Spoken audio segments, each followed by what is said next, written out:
안녕하십니까? 삶의 지혜와 영적인 통찰을 나누는 시간입니다. 잠시 모든 것을 내려놓고 우리 영혼에 깊은 울림을 줄 이야기에 귀 기울여 주시길 바랍니다. 오늘 이 말씀이 여러분의 마음에 와닿는다면 여러분의 작은 손길이 누군가에게는 절실한 희망이 될 수 있습니다. 주님의 이름으로 여러분과 여러분의 가정을 축복합니다. 먼저 기도로 이 시간을 시작하겠습니다. 아버지 하나님, 감사드립니다. 아버지의 말씀은 진리이며 우리를 위한 진리여 우리 안의 진리입니다. 하늘에 속한 모든 신령한 복을 우리에게 이미 허락하셨음에 감사드립니다. 아버지, 아들 예수 그리스도께서 이미 우리의 지혜와 의로움과 거룩함이 되셨으며 그의 피로 우리를 아버지의 것으로 구별하셨음에 감사드립니다. 오늘 이 시간 예수님의 이름으로 기도하오니 아버지의 말씀과 아버지를 아는 지식이 지금 이곳에서 그리고 멀리서 듣는 모든 이들의 마음과 생각 속의 빛처럼 퍼져나가게 하옵소서. 그들의 이해를 밝히시고 성령께서 친히 우리를 모든 진리 가운데로 계속해서 이끌고 인도하여 주시옵소서. 이 모든 것을 감사드리며 우리 주 예수 그리스도의 이름으로 기도합니다. 아멘. 여러분, 오늘날에도 성경에 기록된 것과 같은 기적이 일어날 수 있을까요? 죽은 자가 살아나고 불치병이 치유되는 그런 일들 말입니다. 어떤 이들은 그것이 2000년 전의 이야기일 뿐이라고 말할지도 모릅니다. 하지만 하나님의 능력은 어제나 오늘이나 영원토록 동일하심을 믿으십니까? 최근 저희 공동체에서 일어난 두 가지 놀라운 간증을 나누고 싶습니다. 지난 2주 동안 2번이나 죽음에서 생명으로 돌아오는 기적이 있었습니다. 놀랍게도 그 두 사건 모두 제가 직접 관여한 일은 아니었습니다. 저는 그 자리에 있지도 않았고 그들을 위해 기도하지도 않았습니다. 이것은 특정 개인의 능력이 아니라 우리 안에 계신 하나님의 능력이 어떻게 역사하는지를 보여주는 증거입니다. 첫 번째 사건은 저희 소그룹 모임 중 하나인 라이프팀에서 일어났습니다. 모임 중에 한 사람이 갑자기 숨을 거두었습니다. 그 자리에 있던 리더와 성도들은 당황하지 않았습니다. 그들은 훈련받은 대로 즉시 예수 그리스도의 이름으로 생명을 선포했습니다. 그러자 잠시 후 죽었던 그 사람이 다시 숨을 쉬며 눈을 떴습니다. 할렐루야. 두 번째 사건은 약 2주 전 제가 다른 곳에서 세미나를 인도하고 있을 저희에게는 긴급 기도 전화가 있는데 한 병원에서 전화가 걸려왔습니다. 전화를 건 사람은 방금 한 남자가 임종하는 것을 지켜본 성도였습니다. 그 자리에는 저희 사역에 대해 전혀 모르는 다른 목사님도 함께 있었습니다. 그 성도는 사람이 죽자마자 침착하게 저희 긴급기도 전화로 연락했고 전화를 받은 저희 직원은 훈련받은 대로 즉시 전화기 너머로 예수의 이름으로 죽음을 꾸짖고 생명을 명령했습니다.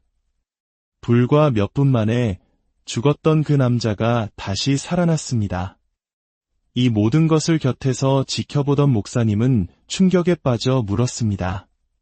도대체 당신들이 믿는 하나님은 누구입니까?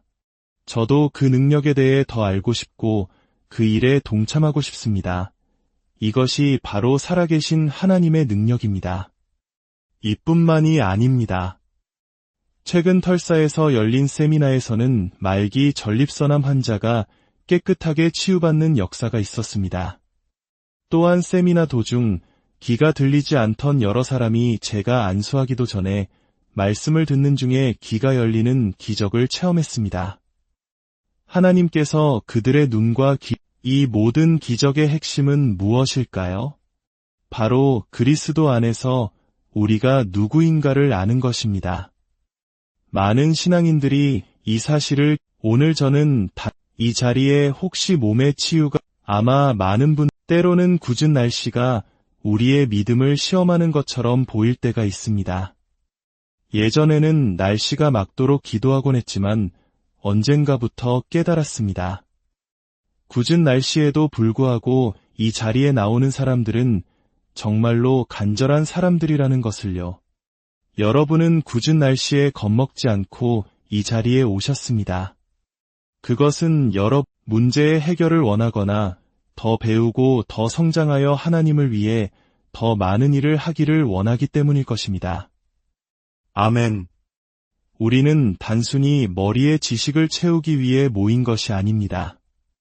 우리는 그 지식을 삶으로 살아낼 손과 발, 그리고 입이 필요합니다.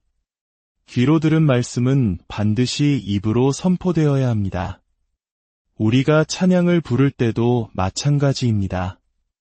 주님을 예배하는 것은 아름다운 일입니다. 하지만 우리는 스스로에게 물어야 합니다. 나는 지금 어떤 위치에서 이 찬양을 부르고 있는가? 그리고 누구를 향해 부르고 있는가? 우리는 예수님께서 부활하사 하나님 우편에 앉아 계심을 합니다. 그러나 동시에 성경은 우리 또한 그와 함께 하늘에 앉히셨다고 말씀합니다. 우리는 이 땅에 발을 딛고 살아가지만 영적으로는 이미 주님과 함께 그 보좌에 앉아 있습니다. 또한 주님은 우리 안에 거하십니다. 그러므로 우리가 찬양할 때 마치 멀리 계신 하나님께 무언가를 간청하듯 하나님의 기분을 좋게 해드려서 내가 원하는 것을 얻어내야지라는 식의 거래하는 마음으로 불러서는 안 됩니다. 그것은 종교적인 행위일 뿐 진정한 관계가 아닙니다. 우리가 부르는 찬양의 가사들은 우리 삶의 폭풍 한가운데서 선포되어야 할 진리입니다. 우리는 주님의 것이요, 주님은 우리의 것이라는 고백처럼 말입니다. 하나님은 우리를 위해 자기 자신을 내어주셨습니다. 우리가 우리 자신을 그분께 드리는 것은 마땅한 일이지만 솔직히 말해 그 거래에서 손해를 보신 분은 하나님이십니다. 우리 같은 죄인을 위해 모든 것을 주셨으니까요. 예수 그리스도의 십자가에서는 놀라운 교환이 일어났습니다. 그분은 우리를 대신하셨고 그분의 의와 우리의 죄를, 그분의 생명과 우리의 죽음을, 그분의 건강과 우리의 질병을 맞바꾸셨습니다. 하지만 이 교환이 무엇을 의미하는지, 그 결과로 우리가 무엇을 얻었는지 알지 못한다면 무슨 소용이 있겠습니까? 그저 멀리 계신 하나님께 노래하는 종교인에 머물게 될 뿐입니다. 어떤 이들은 하나님을 여러 신처럼 생각하기도 합니다. 치료하시는 하나님 여호와 라파, 준비하시는 하나님 여호와 이레, 우리의 의가 되시는 하나님 여호와 치드케누. 마치 각각 다른 신이 있는 것처럼 말입니다. 하지만 이 모든 이름은 한 분 하나님을 나타내는 다른 측면일 뿐입니다. 그분은 치유 집회에서만 치료자가 아니십니다. 그분은 항상, 언제나 우리의 치료자이십니다. 교회에 있을 때만 우리의 의가 되시는 것이 아니라 삶의 모든 순간에 우리의 의가 되십니다. 모든 것을 완벽하게 해냈을 때만 공급자가 되시는 것이 아니라 우리의 연약함 속에서도 신실하게 공급하시는 분입니다. 성경에서 예수님께서 오병이어의 기적을 행하실 때를 기억해 보십시오. 예수님은 제자들에게 너희가 저들에게 먹을 것을 주어라고 말씀하셨습니다. 제자들은 당황했지만 성경은 예수님께서 그들을 시험하시려고, 즉 그들 안에 무엇이 있는지를 증명하시려고 그렇게 하셨다고 기록합니다.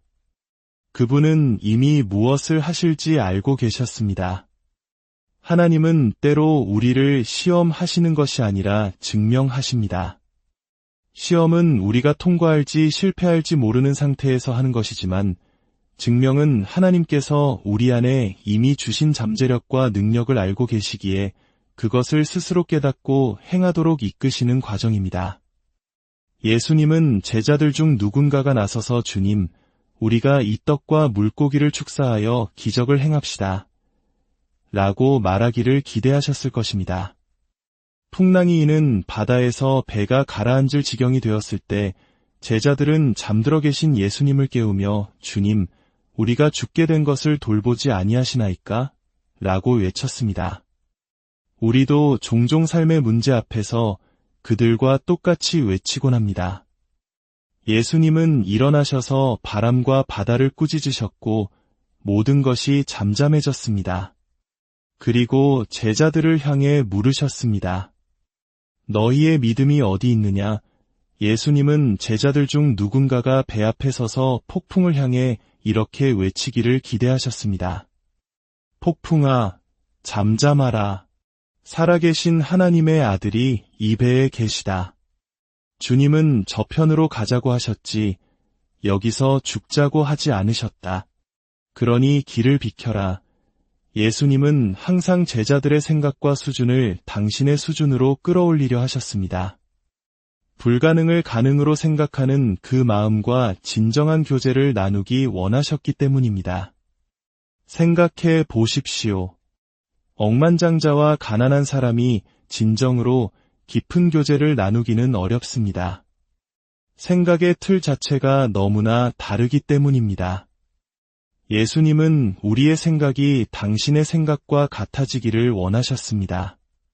그래서 너희 안에 이 마음을 품으라 곧 그리스도 예수의 마음이니 라고 말씀하셨고 이제 우리가 그리스도의 마음을 가졌느니라 고 선포하신 것입니다. 문제는 우리가 대부분의 시간 동안 그 마음으로 살아가지 않는다는 것입니다. 우리가 만약 멀리 계신 하나님께만 노래한다면 우리는 그분이 우리 안에서 행하신 일을 진정으로 인정하지 않는 것입니다.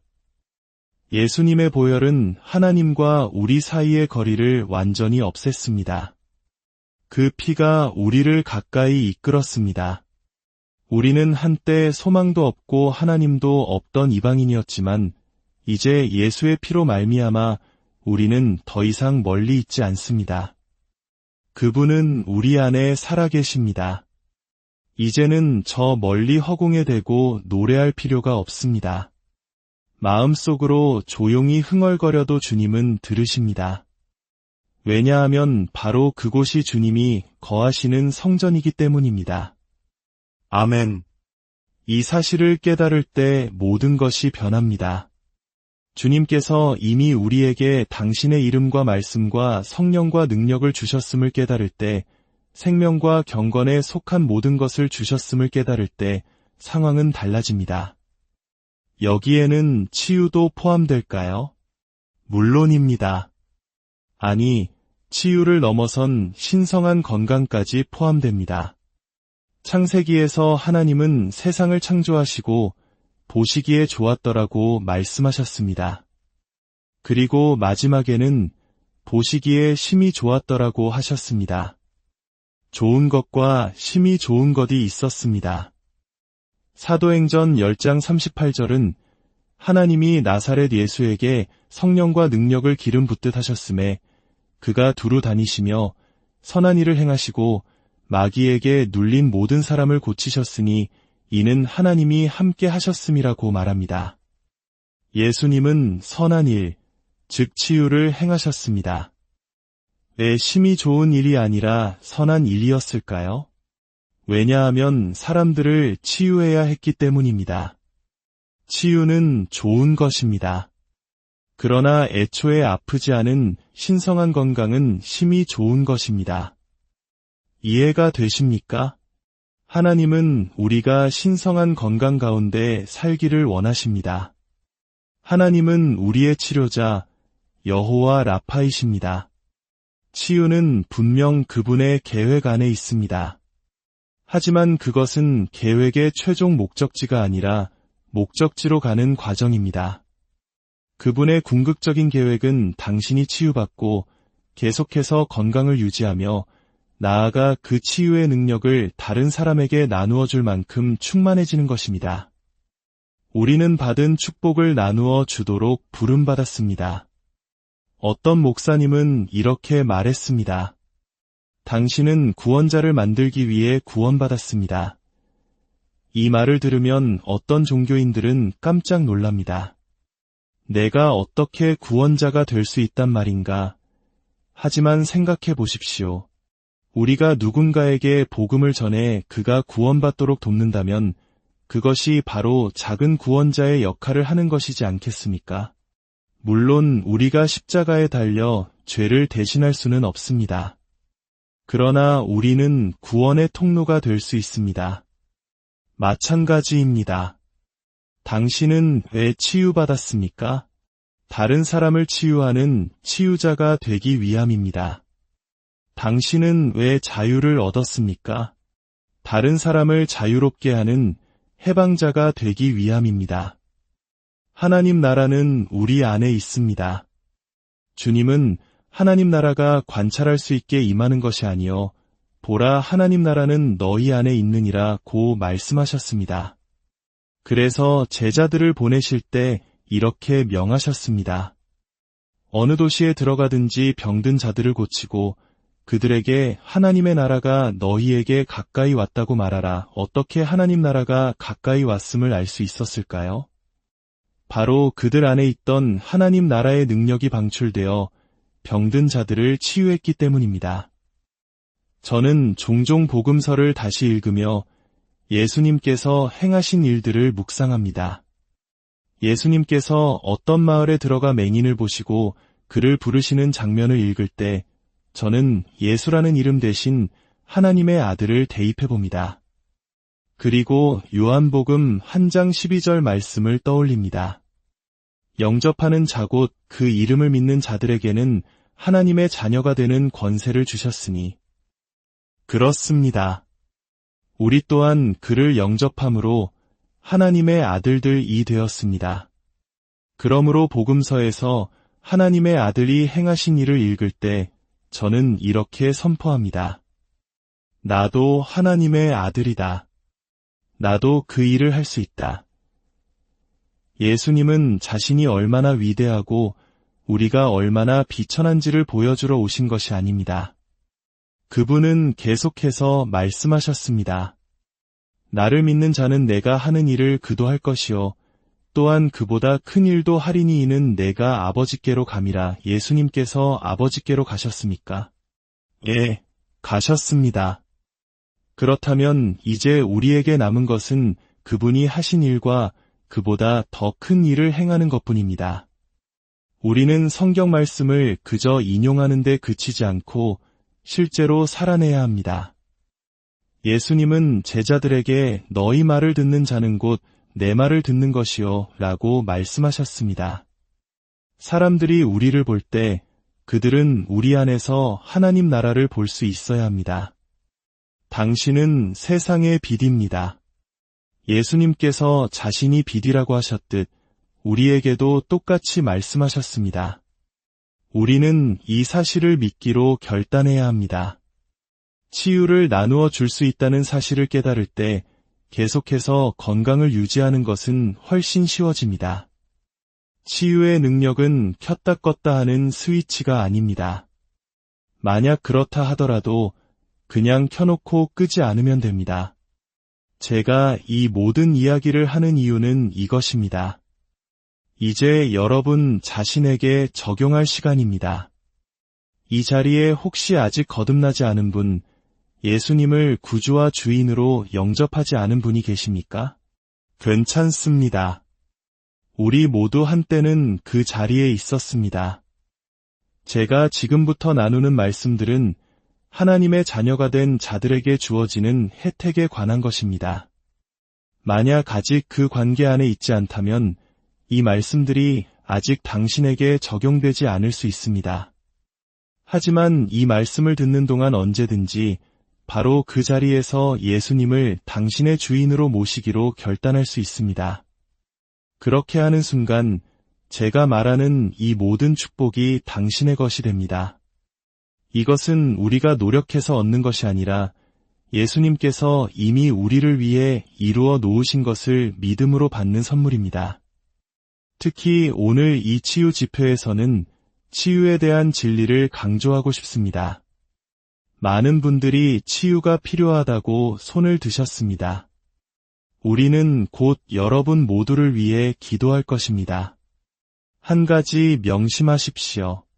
만약 어떤 것이 성경에 기록되어 있다면 그것은 이미 확정된 사실입니다. 만약 치유가 예수님의 대속 안에 포함되어 있다면 그것 또한 이미 확정된 사실입니다. 그렇다면 우리는 더 이상 하나님께 누군가를 치유해달라고 요청할 필요가 없습니다. 왜냐하면 대속 안에서 이미 공급되었기 때문입니다. 하나님과 언약 관계에 있는 여러분, 치유는 이미 여러분의 것입니다. 안수를 받기까지 기다릴 필요가 없습니다.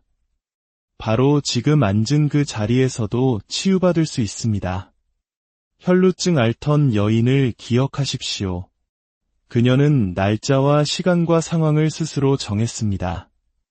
내가 그의 옷자락에만 손을 대어도 나음을 얻으리라. 그리고 그대로 되었습니다. 예수님이 그녀에게 치유를 주신 것이 아니라 그녀가 믿음으로 치유를 끌어당긴 것입니다. 혹시 아직 믿지 않는 분이라도 걱정하지 마십시오. 예수님은 당신이 치유받을 길 또한 마련해 놓으셨습니다. 믿는 자인 저에게는 이런 약속이 주어졌습니다. 병든 사람에게 손을 얹은 즉 나으리라. 여기서 왜 치유되리라가 아니라 나으리라고 했을까요?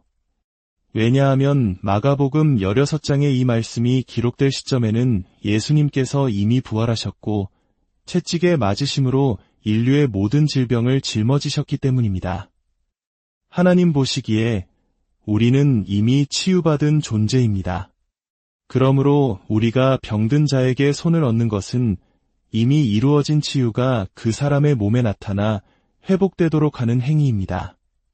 그러므로 여러분, 우리의 임무는 사람들을 치유하는 것이 아닙니다. 우리의 임무는 이미 이루어진 치유를 전달하는 것입니다. 저는 그저 배달부일 뿐입니다. 이미 승리한 싸움의 결과를 집행하는 것입니다. 아멘. 이것이 바로 치유가 그토록 쉬운 이유입니다. 전 세계의 수많은 사람들이 이 진리를 깨닫고 붙잡았을 때 놀라운 일들이 일어났습니다. 8살, 11살짜리 아이들이 마트에 가서 아픈 사람을 발견하고는 예수 이름으로 나을지어다 라고 선포했을 때 그들이 낫는 것을 보았습니다. 어린아이 안에는 작은 성령님이 계시고 어른 안에는 큰 성령님이 계신 것이 아닙니다. 우리 모두에게는 동일하신 성령 하나님께서 거하십니다. 우리는 하나님께서 우리를 위해 무엇을 예비하셨는지 깨달아야 합니다. 그분은 우리를 어둠의 권세에서 건져내어 그의 사랑하는 아들의 나라로 옮기셨습니다. 만약 당신이 정말로 그 나라로 옮겨졌다면 당신은 질병을 뒤에 남겨두고 온 것입니다. 왜냐하면 하나님의 나라에는 질병이 없기 때문입니다. 가난과 부족함도 뒤에 남겨두고 왔습니다. 하나님의 아들은 부족함이나 실패의 가능성 자체를 고려하지 않기 때문입니다. 만약 내가 손을 얹었는데 낫지 않으면 어떡하지? 라고 생각하는 순간 당신은 스스로를 그 권세 밖으로 밀어내는 것입니다. 우리의 생각은 두 가지 근원에서 옵니다. 하나님 혹은 사탄. 당신은 누구의 생각을 당신의 입으로 말할지 선택해야 합니다. 패배자의 목소리에 귀 기울일 이유가 어디 있겠습니까? 아멘. 여러분, 기억하십시오. 당신은 나음을 얻으려고 애쓰는 병자가 아닙니다. 당신은 이미 나음을 얻은 자인데 원수가 당신을 계속 아프게 만들려고 속이는 것입니다.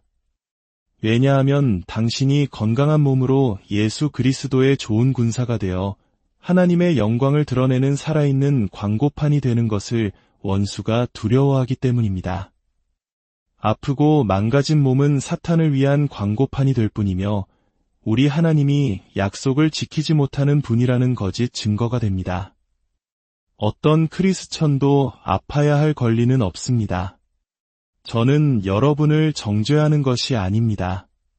당신이 지금 공격받고 있다면 저항하고 결단하라는 것입니다. 우리가 부르는 찬양처럼 내 모든 것 주님께 드립니다 라고 고백했다면 정말로 모든 것을 드리십시오. 그러면 주님께서 당신이 드린 것을 지키실 것입니다. 질병은 그렇게 드려진 몸 안에 거할 수 없습니다. 당신에게는 생명이 주어졌고 생명은 질병과 죽음을 몰아냅니다. 제가 나누는 이 말들은 단순한 설교나 성경 구절이 아닙니다. 이것은 생명입니다. 예수님께서 죽으심으로 우리에게 주신 바로 그 생명입니다. 저는 그분이 주신 모든 것을 누리며 살기 원합니다. 그분과 지극히 가까워지고 그분을 온전히 닮기 원합니다. 하나님은 우리 속사람을 당신의 형상대로 만드셨습니다. 이제 크리스천의 여정은 그 안에 있는 형상을 밖으로 드러내며 살아가는 것입니다. 그러기 위해서는 우리의 생각을 바꾸어 그분처럼 생각해야 합니다. 저는 더 이상 평범한 인간처럼 생각할 사치를 누릴 수 없습니다. 저는 오직 하나님의 아들처럼 생각해야 합니다. 왜냐하면 그것이 그분이 저를 만드신 정체성이기 때문입니다. 고린도후서 5장은 이제 우리가 아무도 육신을 따라 알지 아니하노라고 말합니다.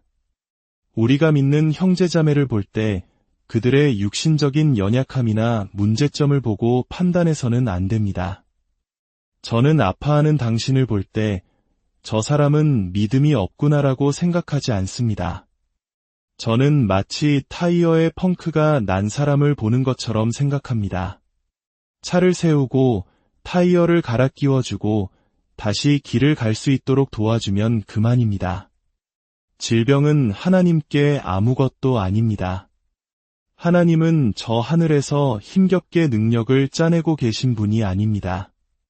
내가 이 치유를 저들에게 보내주려 애쓰고 있는데 힘을 쓸 때마다 천국의 불빛이 흐릿해지는구나, 이런 일은 없습니다. 그분에게는 차고 넘치는 능력이 있으며 그 능력 주시기를 아까워하지 않으십니다. 거저 받았으니 거저 주라 하셨습니다.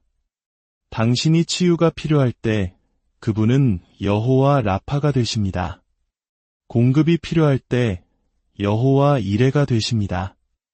이 모든 능력은 하늘에서 이제 막 부어지는 것이 아닙니다. 성령은 이미 부어졌고 지금 바로 우리 안에 거하십니다.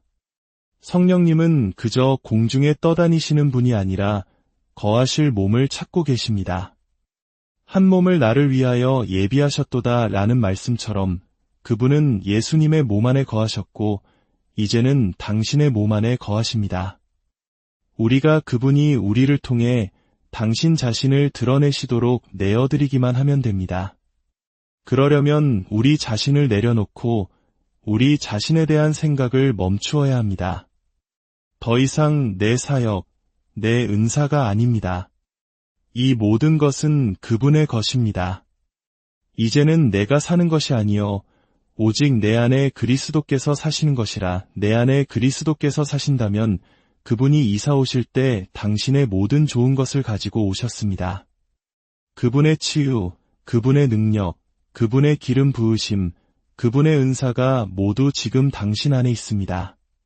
하나님은 우리가 구하거나 생각하는 모든 것에 더 넘치도록 능히 하실 수 있는데 우리 가운데서 역사하시는 능력대로 하신다고 하셨습니다. 즉, 하나님은 우리가 그분의 능력이 우리 안에서 역사하도록 허용하는 만큼만 일하실 수 있습니다. 이제 여러분의 치유를 위한 법적인 근거를 명확히 하겠습니다. 시편 103편은 그가 내 모든 죄악을 사하시며 내 모든 병을 고치시며 라고 선포합니다. 당신의 모든 죄가 용서받았음을 믿으십니까?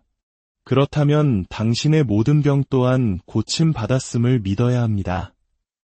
이사야 신세장 4절은 실로 그는 우리의 질고를 지고 우리의 슬픔을 당하였거늘 이라고 말합니다. 실로 분명히 그가 우리의 질병과 고통을 짊어지셨다는 것입니다. 죄 사함에 대해 확신하는 것과 똑같이 우리는 치유에 대해서도 확신해야 합니다. 그러므로 지금 당신의 몸에 있는 모든 질병은 불법입니다. 원수 마귀는 도둑입니다. 그는 당신의 몸을 공격할 권한이 없습니다. 당신은 당신 자신의 것이 아니라 값으로 사신 바 되었으니 당신의 몸은 예수 그리스도의 것입니다. 오직 그분만이 당신의 몸에 대한 권한을 가지십니다. 마귀는 틈을 탈 수는 있지만 권한은 없습니다. 그는 여전히 훔치고 죽이고 멸망시키려는 도둑일 뿐입니다. 이제 말씀을 듣는 것을 넘어 말씀을 경험할 시간입니다. 만약 당신의 몸에 치유가 필요하다면 지금 그 자리에서 일어나 주십시오. 일어설 수 없었던 분이라도 지금 일어설 수 있습니다. 믿음으로 행동하십시오. 좋습니다. 이제 몸에 통증이 있는 분은 얼마나 되십니까? 제가 통증을 먼저 언급하는 이유는 그것이 즉시 확인 가능한 증상이기 때문입니다. 성경은 그가 우리의 고통을 짊어지셨다고 말합니다.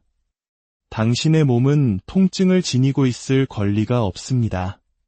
통증이 사라진다는 것은 통증을 유발했던 근본 원인 또한 치유되었음을 의미합니다. 아멘.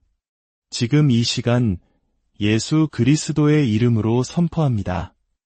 제가 이 말씀을 선포할 때 하늘의 천사들이 그 말씀에 귀 기울여 실행에 옮깁니다.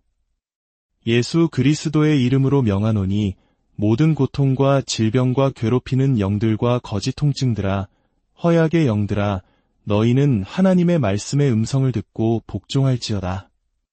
이 몸들에서 떠나가라. 너희는 이곳에 있을 곳도 권리도 없다. 지금 예수님의 이름으로 선포합니다. 심장에 문제가 있는 분들이 있습니다. 하나님께서 당신을 아십니다. 제 말을 듣는 것은 곧 그의 음성을 듣는 것입니다. 주님은 너희 말을 듣는 자는 내 말을 듣는 것이요 라고 하셨습니다. 만성적인 신경통으로 오랫동안 고통받아 온 분이 있습니다. 약을 먹어도 더 이상 효과가 없는 것처럼 느껴지는 그 고통. 하나님께서 당신을 아시고 오늘 당신을 만지십니다. 이 치유의 능력은 저에게서 나와 여러분에게로 가는 것이 아닙니다. 하늘에서 여러분에게로 오는 것도 아닙니다. 여러분이 거듭났다면 그 능력은 바로 여러분의 영 안에서부터 흘러나옵니다. 하나님의 말씀과 성령과 이름, 이 세 가지 열쇠가 함께 역사하여 당신의 영 안에서부터 그 질병과 연약함을 밀어낼 것입니다. 또한 중독의 문제로 씨름하는 분이 계십니다. 끊으려고 수없이 다짐하고 실패하며 이제는 다시 시도할 용기조차 잃어버린 분. 주님께서 당신을 아시고 당신과 함께 하신다고 말씀하십니다. 오늘이 바로 당신의 자유의 날입니다. 아버지 하나님, 감사드립니다. 아버지의 말씀은 진리입니다. 아버지께서 사람에게 이 같은 권세를 주셔서 우리가 아들의 이름으로 말하며 아버지의 나라를 대표하고 예수의 이름으로 주의 백성을 자유케 할 수 있음에 감사드립니다. 그들은 본래 자유롭게 태어났으나 영혼의 원수가 그들을 묶었습니다. 이제 우리가 원수가 그들의 몸을 향해 역사하는 것을 그만오니 그들의 몸은 성령의 전이기 때문입니다. 성령이여, 그들 안에서 강하게 일어나사 모든 침입자와 공격자들을 몰아내 주옵소서. 예수의 이름으로 명하노니 지금 자유로울지어다. 온전하게 될지어다. 예수의 이름으로 자유를 얻을지어다. 이제 몸을 움직여 보십시오. 고통이 사라졌는지 확인해 보십시오. 구부릴 수 없었던 곳을 구부려 보고 움직일 수 없었던 곳을 움직여 보십시오. 자유케 되신 분들은 손을 들어 하나님께 영광을 돌립시다. 성경에 허리가 굽어 펴지 못하던 여인이 있었습니다. 예수님은 그녀를 보시고 여자여 내가 내 병에서 놓였다고 선포하셨습니다. 기도하신 것이 아니라 선포하셨습니다. 그리고 안수하시니 그녀가 즉시 허리를 폈습니다. 방금 제 마음에 묶여 있었다는 단어가 떠올랐습니다. 원수가 당신을 묶어둘 권리가 없습니다. 지금 선포합니다. 당신은 그 질병에서 풀려났습니다. 당신을 괴롭히던 그것은 이제 끝났습니다. 예수의 이름으로 다시는 없을 것입니다. 이제는 그리스도의 몸이 질병에서 자유로워져 온전케 되고 하나님의 아들들이 마땅히 해야 할 일, 즉 모든 사람을 치유하는 그 사역으로 돌아가야 할 때입니다. 오늘 당신을 만지신 분은 제 손이 아니라 주님이십니다. 예수님께서 당신을 만지셨고 자유케 하셨습니다. 모든 영광을 주님께 올려드립시다. 다 함께 목소리를 높여 주님을 찬양하고 감사합시다. 할렐루야. 그분은 선하십니다. 기억하십시오. 주님은 당신을 단순히 자유케 하신 것이 아니라 당신 자신처럼 예수 그리스도의 형상과 모양대로 당신을 재창조하셨습니다. 아버지, 당신의 말씀대로 우리에게 이루어질지어다. 우리가 당신의 말씀을 믿고 말씀 안에 살며 말씀을 따라 행합니다. 이 모든 것을 감사드리며 우리 주 예수 그리스도